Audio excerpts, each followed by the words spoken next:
Fiuk? Não. Felipe Neto? Não. Magrinha, parece Fiuk. Giannichini? Ah, quase, mas não. George Clooney? Tá. Sério? Você tá falando sério? Pô, você não ficaria com o George Clooney, cara? Eu ficaria, mas não vou falar disso aqui agora. Mas namoraria com ele?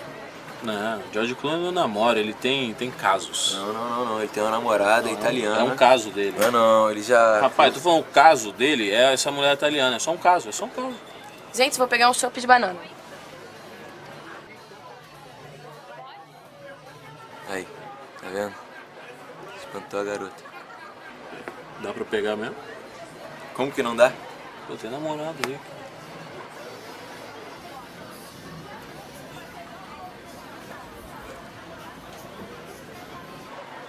Mas é um macaco. É um gorila. O nome dele é Jack, tá?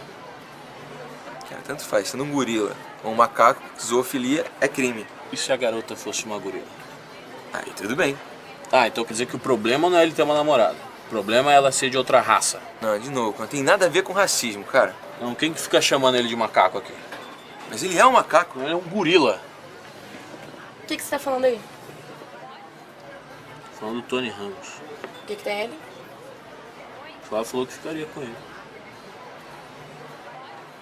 Por que não? Ele é foda. Ah, não, é muito pelo.